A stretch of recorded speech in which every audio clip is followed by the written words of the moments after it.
and spies are boring. A special season of spy stories in celebration of Canada Day 2021. Join us for 10 daily episodes as we explore the world of espionage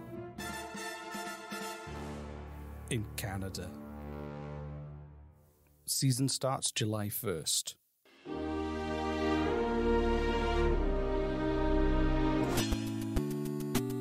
Welcome to Canadian Politics is Boring!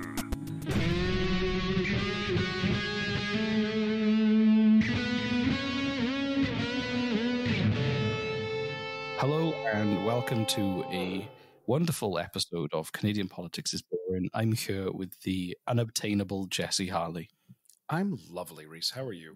I'm good. I'm really excited. I've got some, the survey that we've been doing that you can still go to our website or the links on our Instagram page and find and fill out the survey. I've got some, we asked the question. If you go to CanadianPoliticsIsBoring.com. Yeah, our website, that's what I said. People don't know what our website is. Well, it's pretty obvious. Canadian Politics is Boring, and you just add a .com on the end. What else would it be? I've still. But no, I've got some of the reasons why people listen to the show that they left on the survey that I thought you might appreciate. Okay, yeah, hit me up. To hear Reese make Jesse snort when he laughs. Reese butchering languages. That is fun. The fun facts that I can tell my friends and either make them disappointed or proud of Canada. Reese's dry wit, Jesse's film industry stories, the tangents, the little snapshots into East Coast life, and the almost educational content. Hear, hear. The intoxicating sexual chemistry, that was another one.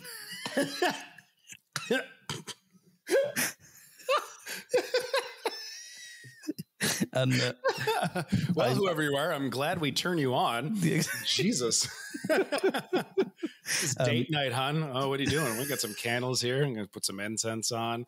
And just real nice and low. The soothing sounds of Canadian Politics is Boring with Jesse and Reese, just to turn your doesn't brain. get much better than that. Yeah, I know, right? Like, yeah.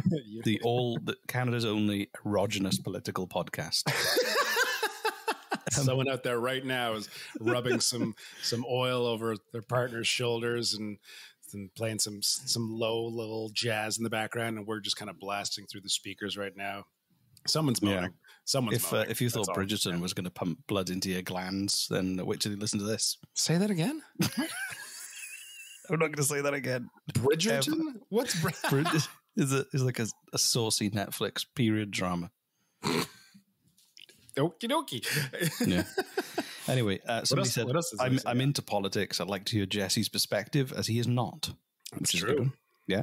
The ramble is a great break from COVID and just feels like being in a bar with your friends. Well, whoever wrote that, if you ever want to get a beer, we'll do it. And then we can actually be your friend in a bar. As long as you pay for the beer. That's fine. Yeah. And we choose the bar. And this is my favorite one. They just put the B word with a little winking emoji. They just put, what? The B word? What's the B word? What, you've forgotten already. Remember the Bigfoot episode, Jesse? Oh! They literally typed, you're not censoring yourself. They typed. No, they said the B word with a winking emoji. Oh, that's hilarious. Okay. Yeah. So it's good to know our audience. Our audience is funnier than us. The Jason Kenney episode is now synonymous with the B word. I know. Anyway, are you ready? Are you ready for this episode? I'm ready. I'm ready to learn. Oh, what was the most popular muffin? Oh, I didn't check. Do you want me to check? Sure. Well, Jesse added a question in there. I'm useful. What is your favorite muffin? We had 81 responses, and the most popular muffin is there were some really elaborate answers. Blueberry. Oh, all right. Somebody put, that's private. I feel attacked. Baby flavor. That's Justin's favorite.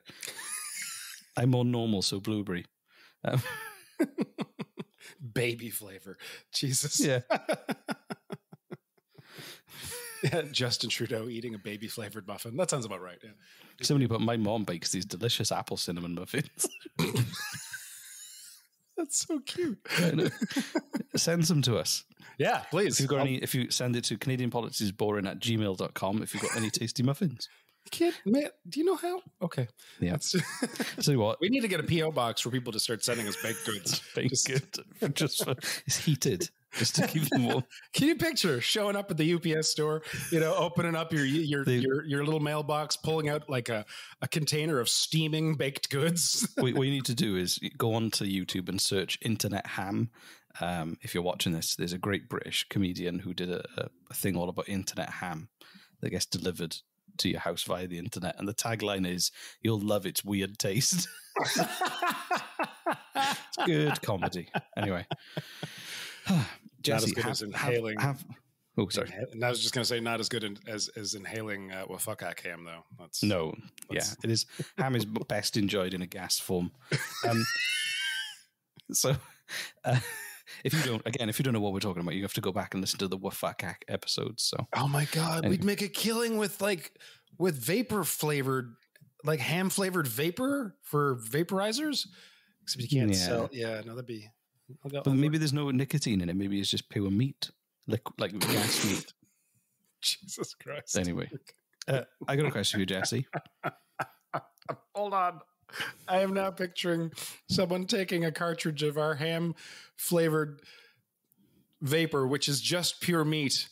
It's stuffing it in their vaporizer, pressing the button down, and instead of vapor coming out, it's just like a liquefied form of ham squeezing through where the vapor would, and they suck on that. Nice. Okay, I'm done. Should we just talk about this episode now instead? Can't get that out of my head. I got a question for you. Okay. Have you ever heard of the Iroquois Confederacy? No. So this episode is called The Iroquois Confederacy, Democracy Before It Was Cool. So you're losing your touch, man. You were coming up with some really good titles. Losing my touch. Well, maybe I'll change it. Maybe by the time you listen to this, the title won't match what I just said. Maybe you had titles like "Hanging Used to Be Fine," and now this is sounding like a history lesson, like just like a textbook, a chapter in a textbook. Have you ever? You know who the Iroquois are? I don't know much about them. I do believe they're a native tribe somewhere in Canada. Yes. They were. The Iroquoian is actually a language that was spoken across. Well, the territory was huge. It was the lakes around Ontario, Huron, Erie, in present-day New York, Pennsylvania, southern Ontario, and Quebec. So it was actually made up of different nations. So the ancient Iroquois Great League of Peace was basically they formed almost like a version of what you would kind of consider the United States or the Canadian provinces. They formed that in 1142. So it's the oldest living participatory democracy on Earth. That was founded by somebody called the Great Peacemaker over like roughly 1,000 years ago. This is the first democracy. Yeah, so this was right. What about Greece? No, Greece wasn't a democracy, was it? No, it wasn't, and also it was not continuous either because it was Greece was a dictatorship for a fair while. Yeah, it really was. Yeah, okay, I got that wrong. Yeah.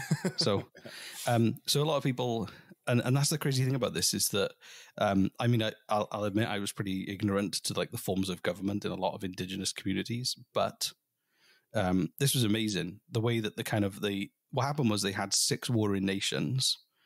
And 6 what? The nations who were constantly fighting each other. So they were weakening their societies. And the Great Peacemaker, who was the wise chief Hiawatha, basically went to all of them, traveled to each of the other nations, and shared ideas for peace. And then they formed. They presented the Great Law of Peace, and it united the 5 nations into a League of Nations, or the Iroquois Confederacy. What? And it became essentially like a democratic state. This is before Canada. This is like 1,000 years ago. But in the land that we now call Canada and America, it kind of straddled the border. Okay. So this is amazing. How have I never heard of this before? It blew my mind, exactly. And it gets crazier as well. It gets more amazing. So they called themselves the Haudenosaunee, and it means people of the long house. And they had these giant bark-covered longhouses that many families kind of lived in together. And they had a really sophisticated, thriving society of about 5,000 people when European explorers first arrived. Wow. They maintained their own leadership, and they all agreed that common causes would be decided together with the Grand Council of Chiefs. And it was based on peace and consensus rather than fighting. And it just seemed really ahead of its time. So they had a matriarchal. How long did this stretch for? Like, what was the well, land? it does technically still exist, but obviously the land is not. The land has been kind of taken over, and a lot of the kind of individual. No, but I mean, at the time, how big was I think you mentioned it earlier. Well, it was a huge swathe of land. It was around the Great Lakes, all the way to Quebec, all the way down into New York and everything. So it was a huge chunk of land that they controlled and inhabited. And they formed a democracy amongst various tribes throughout this huge swath of land. Yeah, and they lived in peace for like nearly 1,000 years. I'm just wondering how that would work, though, because like communication would be very difficult, and if like rules were put down. Well, I guess you could say that about any time, just because they didn't have our technology. Like, it doesn't mean they just ran things the way that they could with what they had then. So, do you know something crazy though? It was a matriarchal system. So, that's cool. So men and women had different roles, but they both would hold real power, and no person was entitled to own land. But it was believed that women were appointed as stewards of the land, and as they raised children, they were therefore held as at a high regard because they kind of created and nurtured life. And if the leader wasn't very good and became corrupt or wouldn't listen to people, the clan mothers, so the senior kind of female people in the clan, had the power to strip him of his leadership and could be removed any time by the Council of Women Elders. The chief's sister had historically been responsible for nominating his successor. And they were kind of highly respected in society. So they were basically the people who would kind of make sure that the power didn't go to the head of whoever was in charge at the time. That's amazing. What a system. We should adopt it today. Probably do it a lot better than our current system, honest to God. Like. It's amazing. So what happened was when the like if Justin Trudeau, like if people were like, instead of voting him out, we just have this giant sort of, I don't know, house full of grandmothers that will just strip him of his power. Yeah, we don't have exactly. Yeah, we just talk to the hut of grandmothers. Okay. Exactly. Yeah. Just and also you just find with grandmothers that they there's no bullshit with them. They cut to the point. They've seen it all before. Yeah. Yeah. Justin, knock it off. Quit eating babies. Exactly. Yeah, that's just exactly. No more babies. Just I don't know. Just eat different species. You know. Why not wean yourself off by just eating veal for a while? I don't know.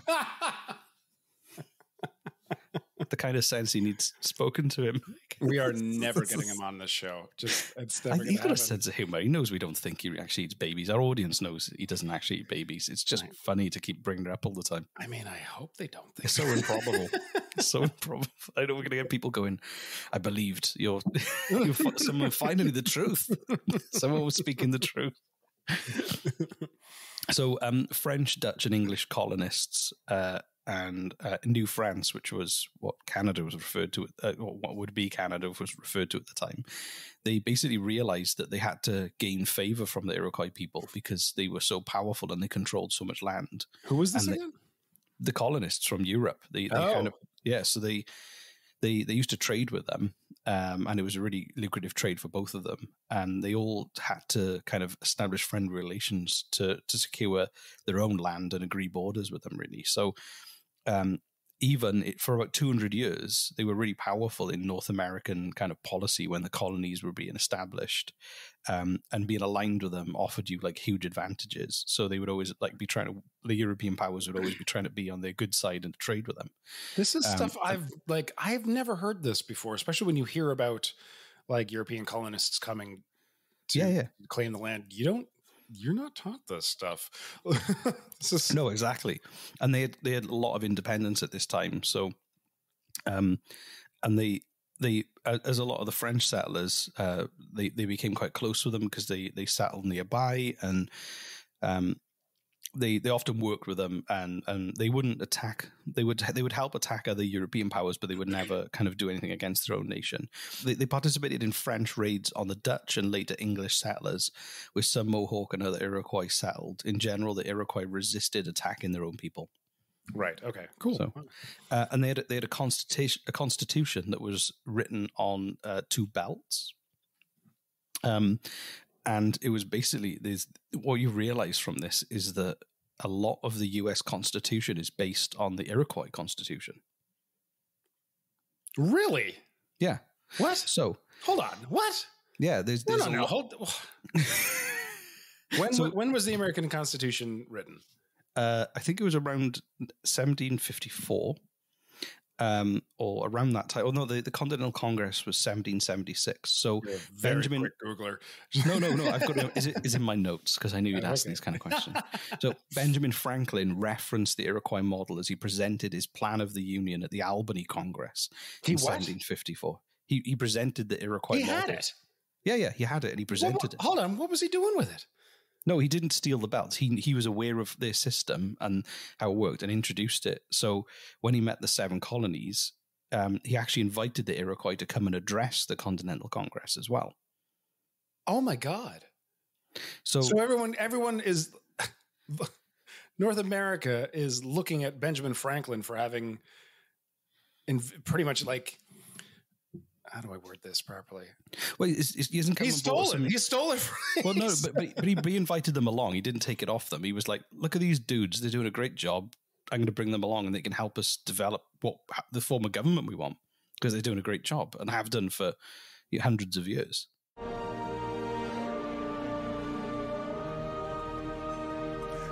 Hold up. It's time for a mid-roll announcement. That's right. You get to be the lucky so-and-so of an ad. And do you know the best part? You get to listen to this ad for free.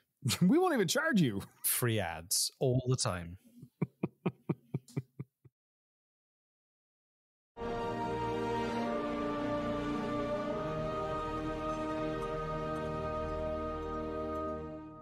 So, like, that's remarkable. So some of the, I bet you there's a lot of people out there. Okay, sorry, you continue. This is just no, it's fine. Yeah, it's fine. So the Iroquois Confederacy, they said things like they restricted members from holding more than one office in the Confederacy. So there's the ineligibility clause in the United States Constitution, which bars serving members of Congress from holding established office by the federal government. So basically, you can't be a senator and a congressperson at the same time, or president and a senator. So that's similar to the Iroquois model. They outlined processes to remove the leaders, and there's, again, very similar kind of articles in the Constitution that follows it. 2 branches of legislature with procedures for passing laws. So, again, very similar to Congress and the Senate. It delineates who has the power to declare war. So Congress has the power to declare war, and it was basically saying that that's a very similar system to the Iroquois, and creates a balance of power between the Iroquois Confederacy and individual tribes, which is basically the power balance between the United States federal government and state level governments. Amazing. So they just borrowed all of this, all of these ideas from the Iroquois. Well, yeah, I think a lot of, I think is obviously different, but there's essences from that because at the same time, a lot of the European countries weren't democracies. They were, they were run by kings and emperors, and they were monarchy was still kind of the main form of government in a lot of Western Europe. So this, they were making it as they went along, but they were borrowing from a system that was right in front of them that made a lot of sense to them. That's amazing. So in 1988, the US Senate paid tribute with a resolution that said the confederation of the original 13 colonies into one republic was influenced by the political system developed by the Iroquois Confederacy, as were many of the democratic principles which were incorporated into the Constitution itself. So it's kind of, they've kind of said that they did. No one's hiding it. Okay. And that was recently, though. But do you know what? Yeah, that was 1988. They were still talking about it, which is amazing. So what happened to it? So, before we go into what happened, I'm going to talk about a really cool policy they had that we should be doing now. So the model of governance was all about meeting the needs of the 7th generation to come. And that is basically The 7th? Yeah, so even a lot of Native American communities now still follow the 7th generation kind of approach, which was originally established by the Iroquois Confederacy. And the idea is that the decisions that are made today should lead to sustainability for 7 generations into the future.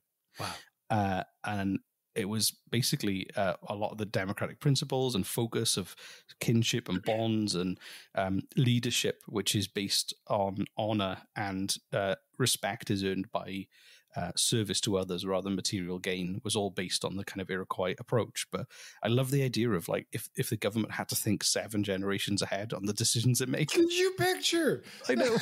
But what an amazing thing, though, is like I think that there'd be a lot of problems there'd be so many problems that don't exist now if that would happen 7 generations ago. I know, right? Oh my God, this is amazing. 7. Yeah, I know. Anyway, so as we know with history, eventually the kind of European colonies, there was the American Revolution, and the Crown. The League or the Iroquois Confederacy kept his treaty promises to the British Crown. They basically sided with the British during the Revolution. The British retreated without kind of bringing the Iroquois to the negotiating table, and they had to abandon their lands and were kind of scattered. A lot of them then returned to basically they had to flee up to Canada, or a lot of them were kind of moved around to different places in America. Well, most of this was Canadian lands. Well, Canadian land and New York and Pennsylvania as well. So and Erie. So eventually it kind of broke up the continuous kind of landmass that they controlled. So it's now become like a decentralized political and diplomatic entity. So they do have.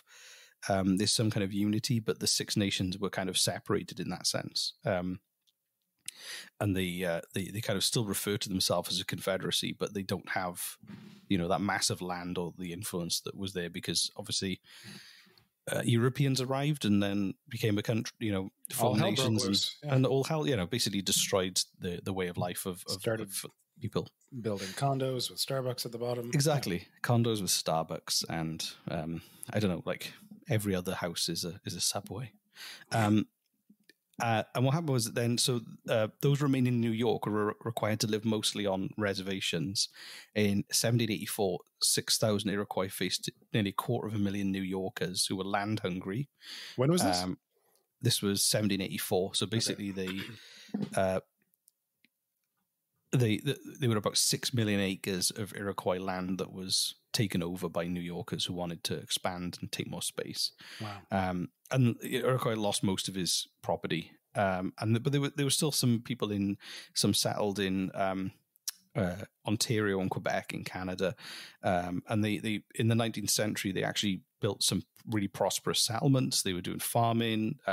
They built sleds, snowshoes, boats, and in 1884, 100 Canadian Iroquois were hired by the British government to serve as river pilots, and they were thanked personally by Queen Victoria for their services to Queen and country, which I'm sure. What year was that?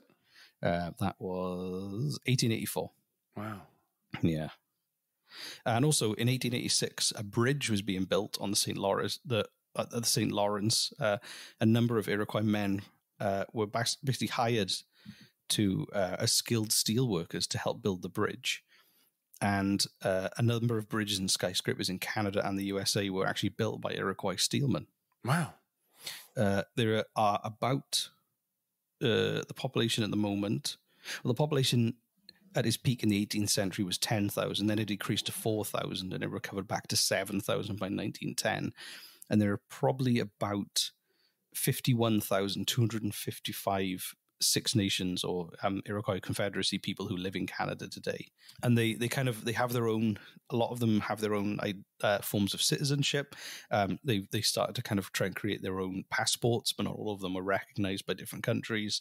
So there's kind of a battle to still exist in that sense within this kind of modern context that we live. Jesus. Welcome. So stay tuned soon for Reese and Jesse's new podcast, History is Fucking Sad. Yeah, I mean, Coming history is always soon. sad. Yeah, history. I was talking about this today with with Grace from Minute Women about how the more you learn about history, the more you realize that it is getting better slowly. Oh, good. Okay, well, that's. But also, and I found this really cool line. It basically said that the Iroquois Confederacy was referred to in modern terms as as libertarian socialism. Cool. Which I still don't quite know what that means. Yeah, I don't know what that means either.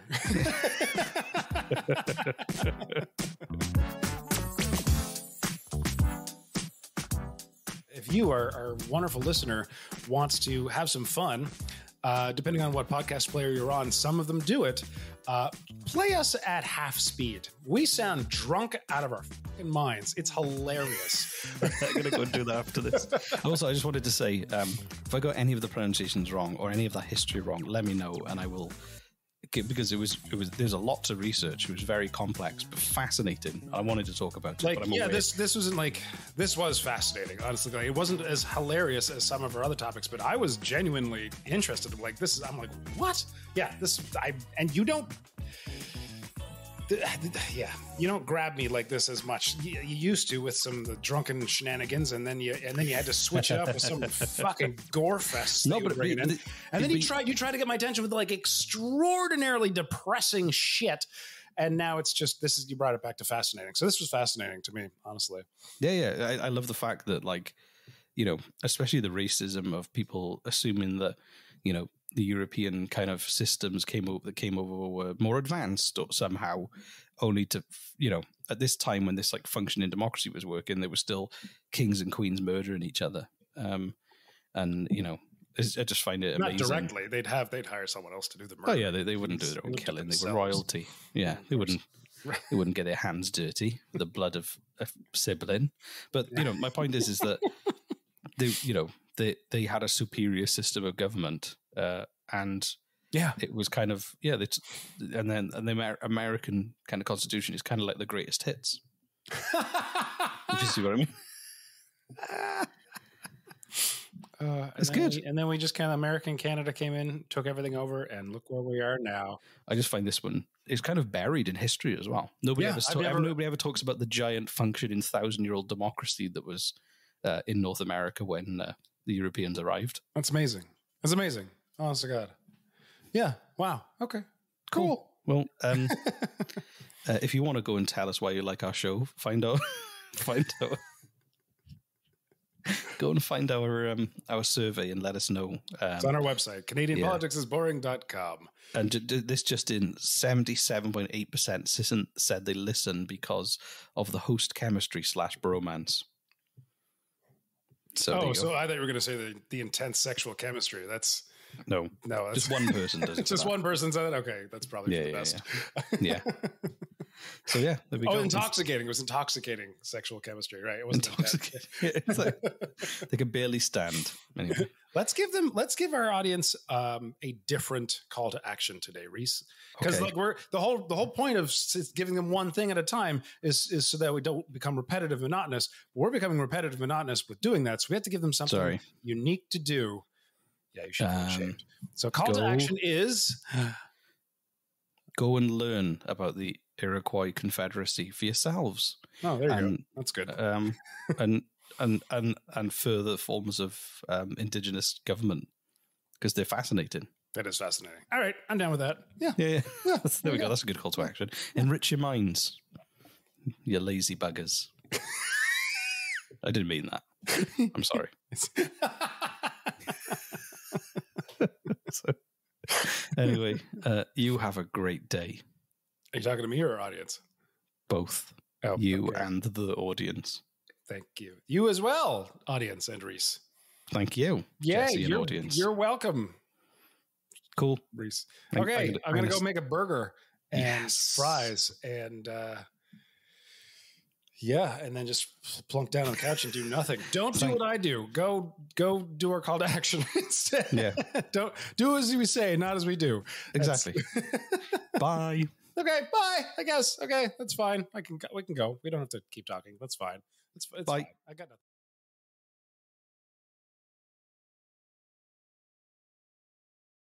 nothing.